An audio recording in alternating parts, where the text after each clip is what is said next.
Good evening, viewers.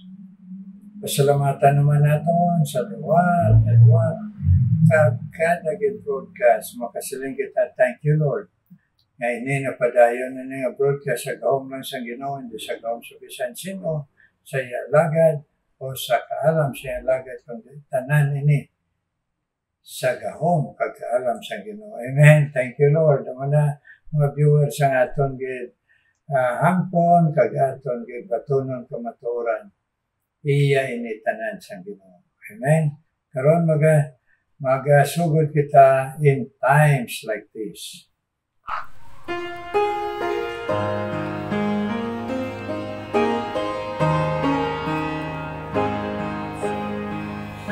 In times like this, you need a Savior. In times like this, you need a Lord.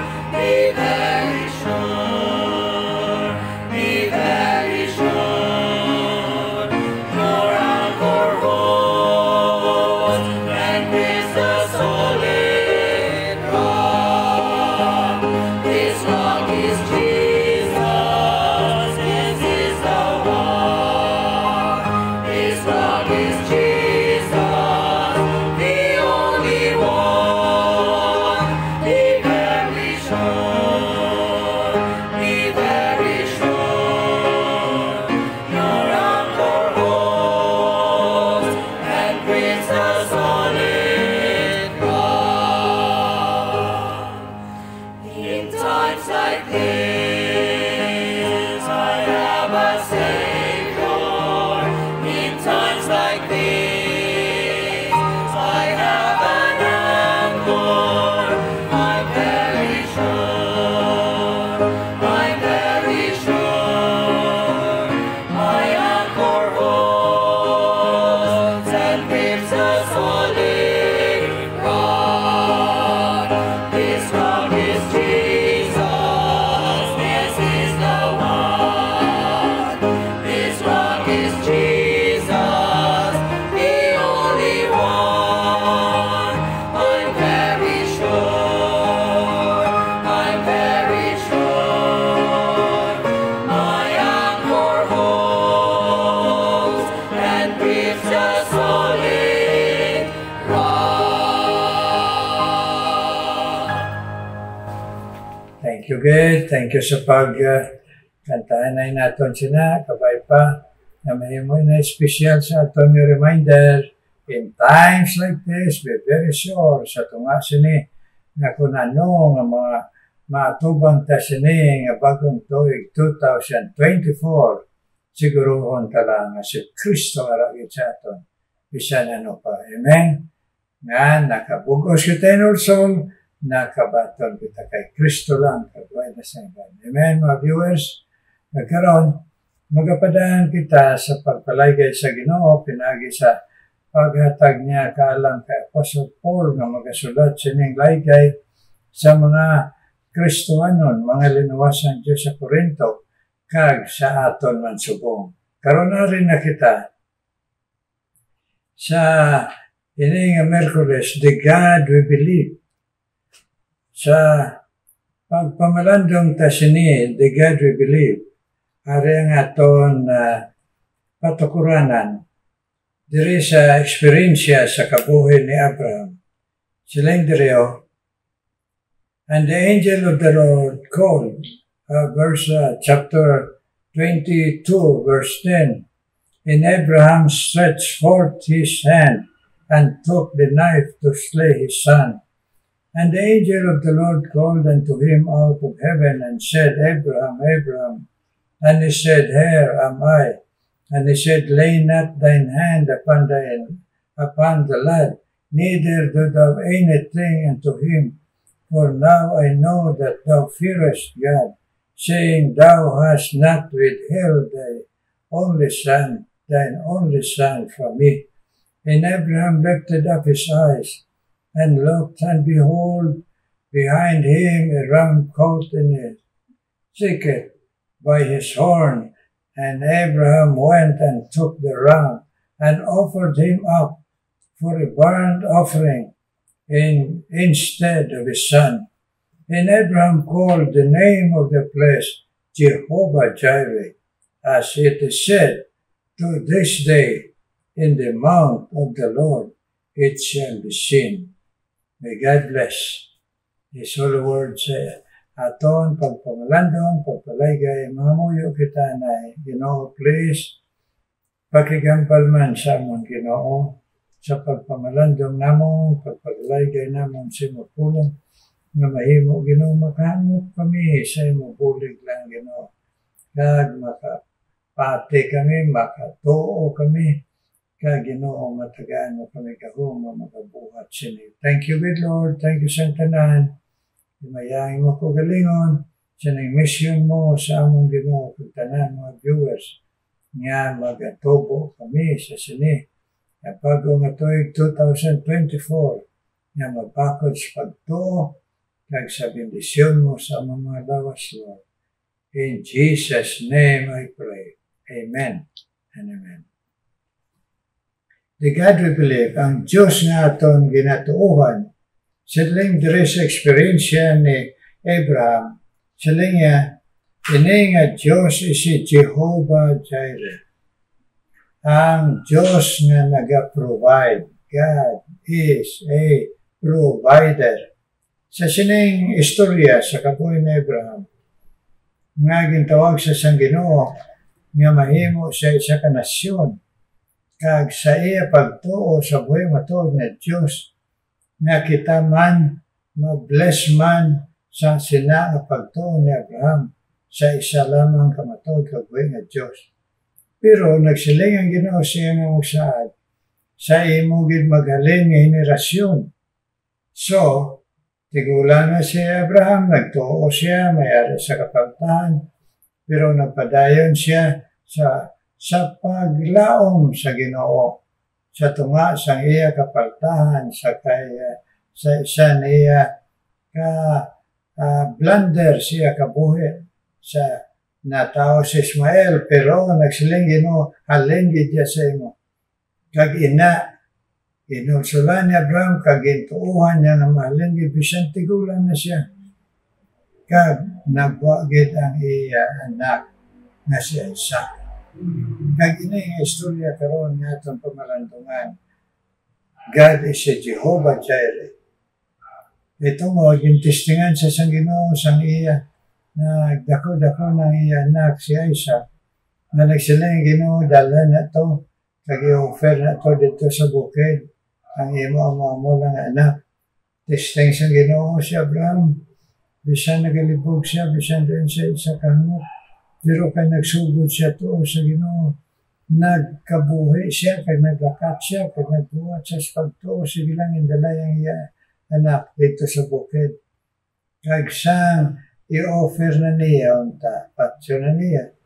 Kaya mo nang paagi sa pag-offering sa una, pinagi sa pagpatulo sa dugo, na simbolo sa pagpatulo sa dugo sa aton Ginoo sa Krus Kalbaryo, nagtawag dahil ng anghel sa iya, diri sa nabasa ta Abraham, hindi pagdayo na ang pagpatay, pag-offer sa imo anak. Ay karon nabalan sa Ginoo nga pupus ang imo pagsalig, pagtuo, kag ang imo desisyon sa imo Diyos.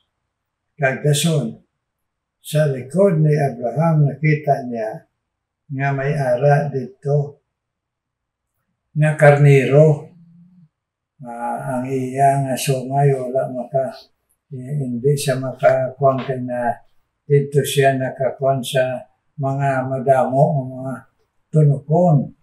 Kagamutong din provide sa Ginoo, instead siya anak amuto ang ginhalad ni Abraham. Kagdason sila ni Abraham, karon nabalaan ko ng tuuhan ko ng Ginoo.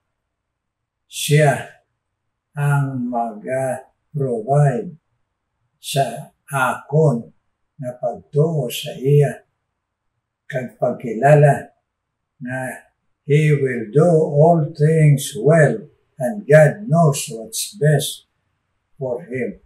Amen? So, God is a God of provider. Naga-provide, Jaire.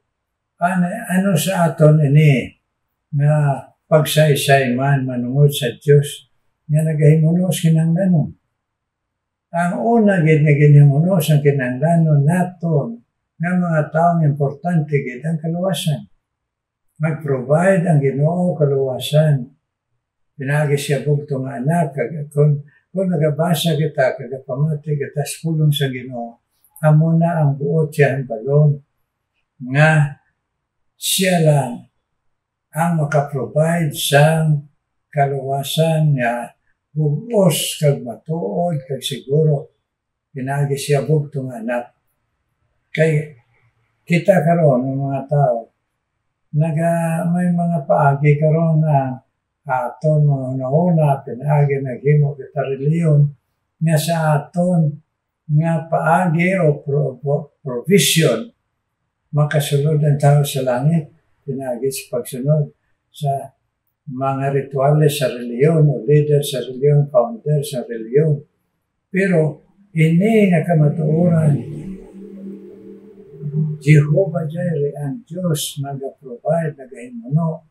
Siya lang makahimuno sa kaluwasan nato nga lagi sa iban. Amo na nga ini nga Diyos nga intuuhan ta.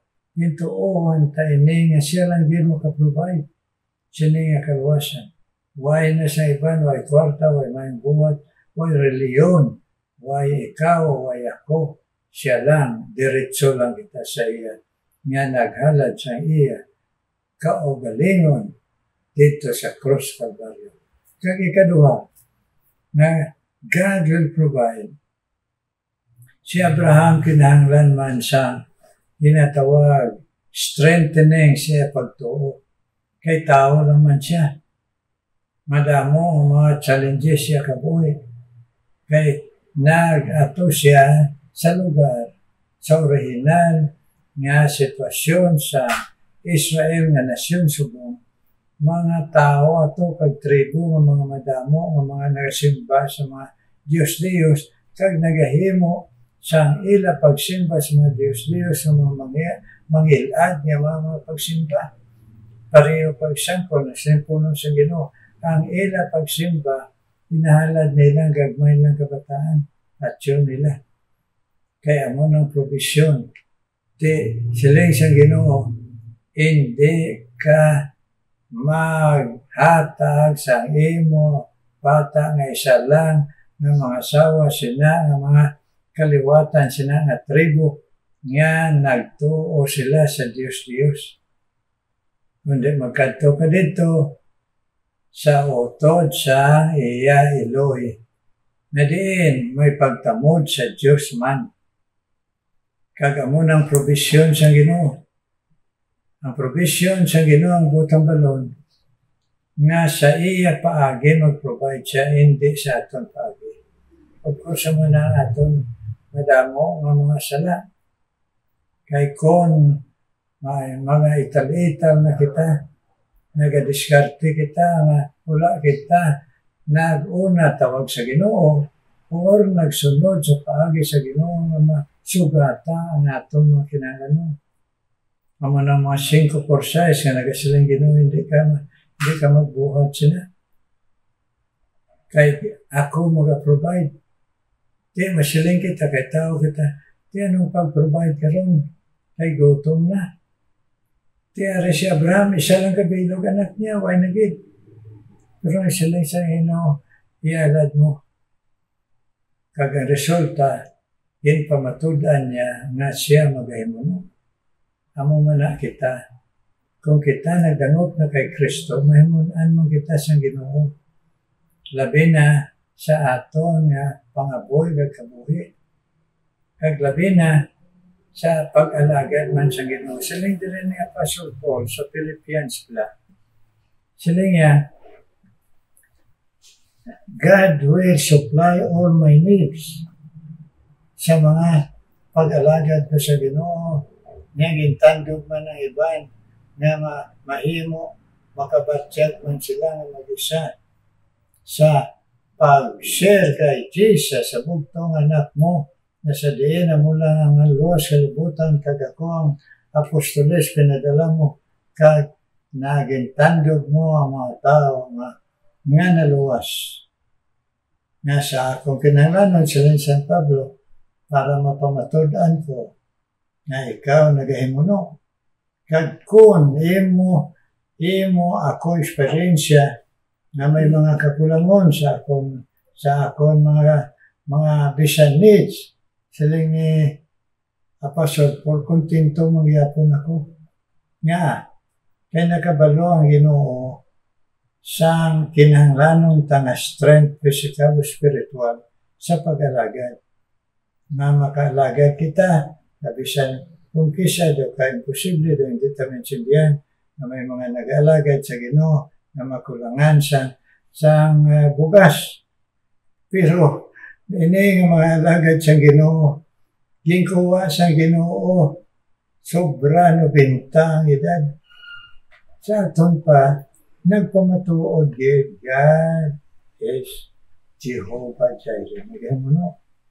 Kag sa aton mga problema, solusyon, nagahimuno man nini Ginoo kung magulat ng kita by faith at magpasensya. Kay ang aton problema kung kisa, ang aton kaugalingon ng mga paagi na abi nato na muna nga gali ang gusto sang Ginoo. Ulata ako kag ang ako lang prinsipyo kamatuoran amo ang sundon mo kay ina sa pag-provide ko sa imo bisan kinahanglanon. So kabay pa sa bisan nila hindi tamin sinihan nga sitwasyon mga crisis ta.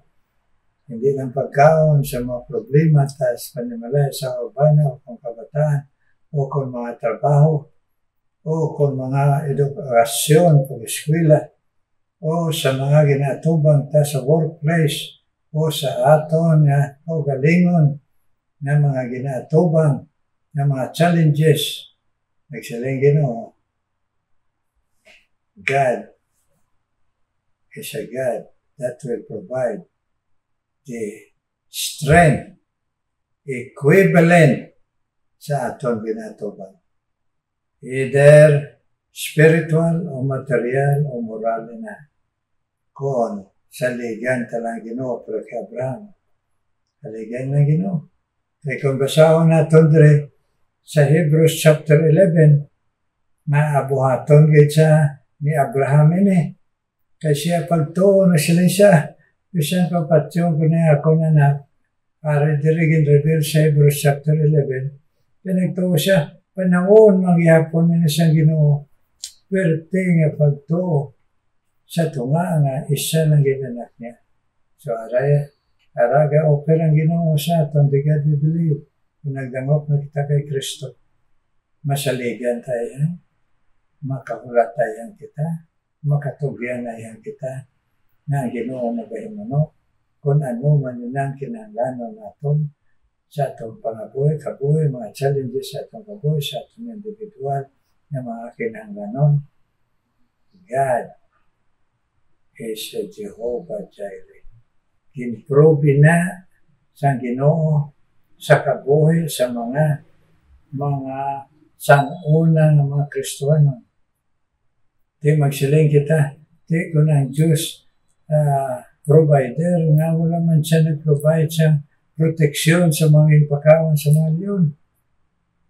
Kag sa mga inpamatay ng mga propita. Kay ina, isa kapag isang Ginoo provisyon sa ito mga natulo sa iya na paagi ng provisyon nga buot ang balon sa Ginoo nga nangagi sila provisyon niya langit. Okay, kin-transfer na sila sinayang na luhaan kag dito sa imaya. Pero sa aton kay tawanon kita ang nauna ta kapait kay tungod tawanon ang pagtanaw ta blatyagon ta diri kag ang gusto ta magdurar magdugay kita sa kalubutan. No, ang plano sang Dios nga provision sa eternity nga ikaw kag ako kung magdangop siya sa bukos pag-inusok kag siya lang si Kristo nga dito kita mag-upod sa iya sa imaya forever and ever. Kasi niya, dire sa Ebanghelyo ni Juan, na nagsiling siya, I will come again and receive you unto myself. Kita mo na, providan kita sa Ginoo. Sa pag-transfer na ton, alin sining dutang luhaan, ag sini nga painful, troublesome world and life. Nakabalo sa what's this. So nga ito lang, ang buot ang balon, kabay pa, mayara kita pagtuo, pero kay Abraham, hindi kita magsilay si Abraham ang tuya. No? Ang iban siya ito, may pagani siya kay Abraham, kaya may magani makasala, pero kay Abraham. Pero, si Abraham, nagtuo lang, pakumbaba, nagpagos siya kagalingan na magatuo na ang Diyos kay balo at si best sa paghimuno sa mga kinahanglanon. Na-discover niya ini sang ginhalad niya ang iya bugtong anak. Amen? Muna pala, kisa may mga experience ang kisa ba? Muna lang akong gayos na maayo nga bata, muna lang gid may kasaligan ko nga bata. Tinawag pa nga maglakat sa ibang nasyon, nga hindi lang mag-OFW, kundi mag-missionaries, na mag-antos ito, na naman ini. Pero God knows what's best. Mag-provide. Amen. Mag-provide sa linggo na sa inyo, ang mga nag-alagad sa Ginoo, alin sa mga apostoles, pagkadto karon na panahon, nga mga nakita ko na nag-antos, nagbatas, kagtanan ng mga nakabudlayan. Pero, nagabot pa sa 90 ang edad sa tuha nga ay man to nagkaon mayo, man to vitamins mayo, man to doktor mayo, man tanan nagsalig lang sa Ginoo, nagsila pamilya. Nahimo in honor ang Ginoo. Bisa niya ang iba na mga anak niya wala mag-honor sa Ginoo. Pero si Abraham, na pareho man sa mga nag-alagad sa Ginoo, na nag-endure, nagbatas lang, God provides the best. Amen. Kabay pa mo na ito, hanta siling 2024, pisan daw kabudlab, pisan daw, nabugulutan na, hindi man the best. Pero God knows what's best. Depende sa pagsaligta sa Ginoo, pagpagulat, pagtuo, nga siya kay balo sa iya timing, tungod sa iya gahom, kag sa iya kahalang. Kabay pang Ginoo, maghatag sa atong parehas pagtuo ni Abraham, nga tao man siya pa rin nato, pero nagpursige lang na magtuugid, isa na no pa ang matabo, kag ang Ginoo ara, pero may sa iya. Amo na gani nga si Kristo pala sa pagkarin niya, ang isang ngalan niya, Emmanuel, God with us. Amo na ang provision, hindi lang eternal life, kapatawaran sa aton, nga pangapoy, kaboy, kapaglakat, sinikalibutan na mabudlay, kapag-alagad. Amen, mga viewers, karon mga muyo na kita, Ginoo may nga balaan, salamat yun sa leksyon na pagtudlo mo sa amon, na ikaw ang Jehovah Jireh, provider, Ginoo, pag-imuno, kabisan, Ginoo, sa mga experience nga pagkatao, kapag may kulang daw, wala man mahimone, siling King David, daw malayo ka sa ako. Pero sa pagtuon ni King David, siling niya, pero ara ka perme sa ako ng butang balon, at nga sa aton hindi mahangpan kami, magadangok ang kamigid sa imo sa hugot, kag hindi magbiya. Thank you, Lord, sa leksyon. Inatag mo sa among tanan mga viewers, So kabay pa, tanan viewers na kadangop na sa imo, Lord Jesus. Nabugos na pag-inursol kag pagbaton sa imo, nga ikaw lang ang Diyos, kagbugto man luwas, kag sa pagkabuhi, pangabuhi naman, na mga nagtuo sa imo. Tuuhan lang naman ikaw, na ikaw magahimuno sa bisan ano, nga mga maayo sa amon, Ginoo. Nga bisan ang nauna namon daw, hindi maayo. Pero ang Ginoo, tuuhan namon, God knows what's best. So Ginoo karon, inadangop ko man sa imo, Ginoo, sa gihapon, ang mga viewers, Ginoo, nga nagakinahanglan, Ginoo, panghikot. Sa tagipusoon, Ginoo, kag bisan pa, Ginoo, sa pagtuytoy mo sa kabuhi, nagsolusyon sa amon, Ginoo, mga panghangkat sa kabuhi. Kag bisan pa, Ginoo, na ikaw man magapadayon, Ginoo, kapag pakigambal, Ginoo, sa amon, pinagi sa ng Facebook Live, pagpamalando, nagtanan mga pamilya nga nagapamati, Ginoo, i-bless man, Ginoo, ang tanan pamilya, na mahimo, Ginoo, na mabatyagan namon, ara kapirmi, nagapasalig, na you knows what's best for us, Lord. Thank you, good Lord, sa imo mga panghikot sa amon, Ginoo, suno sa kamanggaran sa imo bugay, Lord. Hear our prayer. In Jesus' name, amen. Hear our prayer, O Lord. Hear our prayer, O Lord. Incline thy ear to us, and grant us thy peace. Amen. Amen. Kabay pa sini nga bago nga ito 2024. Magatamis ang atong pagpinamuyo ay kag pagpakigambal sa Ginoo. Karon mamati kita sa special number.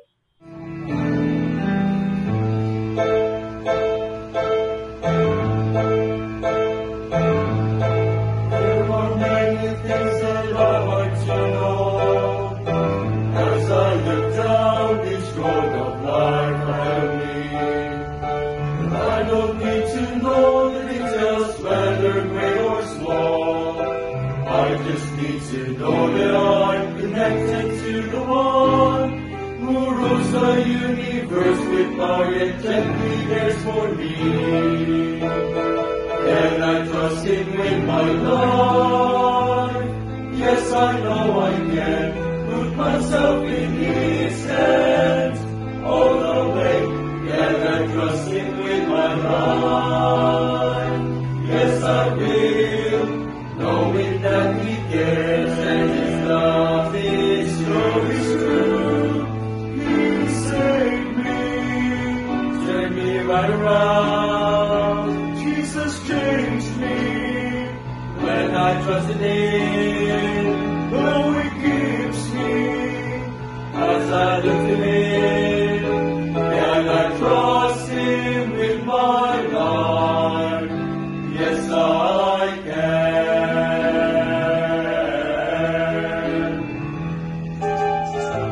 When I have my questions, great or small, I go to God just like I do with everything. Sometimes I don't find the answers just the way I want, but I know my Lord above, and He knows everything. How could I doubt Him for a moment when He is my source? Can I trust Him with my life? Yes, I know I can put myself in His hands all the way. Can I trust Him with my life? Yes, I will, knowing that He cares and His love is true. He saved me, turned me right around. Jesus changed me when I trusted Him. Though He keeps me as I look to Him, and I trust Him with my life. Yes, I can.